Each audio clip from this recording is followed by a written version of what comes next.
Beautiful outlet pass from Knox. Alley-oop to Toppin. Boy, that was fun to watch. Jamming on the play. The ideal hockey assist from Knox.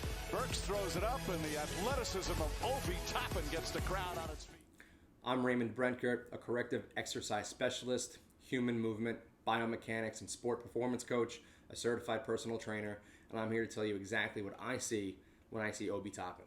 Last year, between the emergence of Julius Randle and Tibbs' rotation, we only got to see a handful of explosive dunks and plays by Obi Toppin. Obi coming right into your living room along the baseline. His summer league performance this year in 2021 was just a real, true emergence of what Obi Toppin has been working on, what he's capable of, and things we're going to see going forward.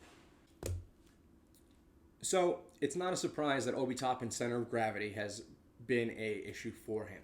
We can see that he plays very, very over himself and over his feet. His forehead is a little bit over his toes, which did not allow him to move side to side very well. It didn't allow him to twist very well. It didn't allow him to keep his man in front of him very well. It's this lack of a center of gravity that was holding Toppin back. He wasn't able to stay in front of his defenders. He wasn't able to move laterally. He wasn't able to keep the man in front of him. And due to that fact, his defense severely lacked, as well as his ability to actually cut and turn and twist the way he needed to. This completely and totally prohibited him again from being able to move and stay in front of people. It also prohibited him from being able to go up higher and retrieve those rebounds and twist and turn through the side-to-side coronal transverse plane. Obi Toppin had to fix these things, and he did. You can find clips of Obi Toppin running after his defenders because he couldn't move side to side with them. Now, look at today, Obi Toppin's center of gravity has improved so much through his hard work that he's now, instead of playing 6'9", he's playing somewhere around 6'4" in a natural squat, which allows him that ability to move side to side quickly, move lateral back and forth a lot quicker than what he was able to do. And that's all because he's playing a little bit lower and really honing in on that center of gravity. There's a lot of reasons that center of gravity has gotten a lot better. First, he had to unlock his hips. Lots of stretching, lots of things you can do with your trainer. But if your hips are really tight, it's going to make your back really tight, and it's going to be really tough for you to twist and turn and do all of those things you need to do. Obi Toppin definitely took some time this offseason, and it shows, to fix those things. Last year, if you go and look, Obi Toppin was staying very high up trying to defend these individuals, and he was ending up running after them.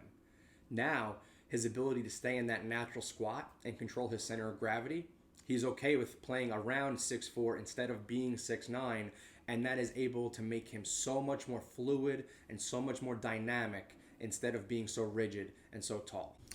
The first step in Obi Toppin's adjustment to lowering his center of gravity, a few things have to take place. First and foremost, he needs to unlock the hips. Now, that's not as easy as it sounds. It's not supposed to be, but he's a pro athlete, and he figured it out with his trainer. You need to be able to unlock your ankle mobility, your knee mobility, your hip mobility, and strengthen your calves and glutes.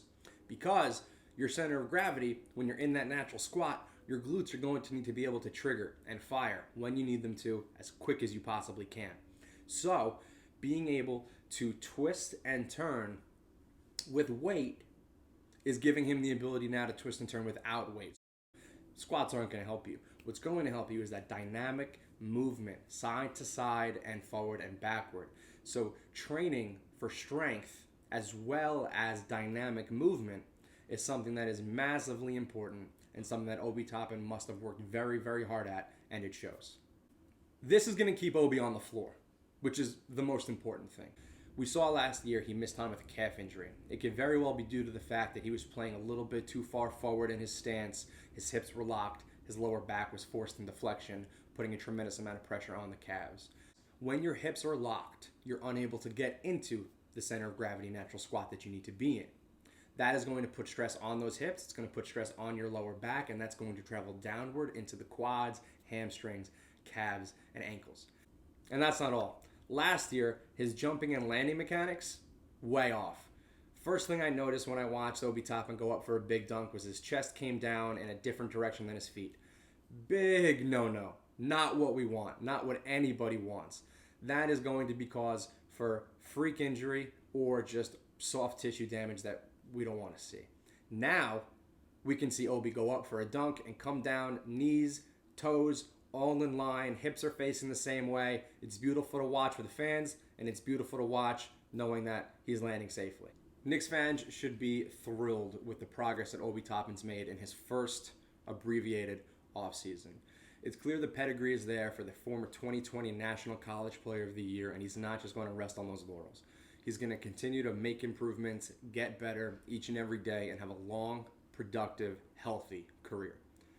For the Knicks Wall, I'm Raymond Brenkert, and remember, when you move better, you feel better.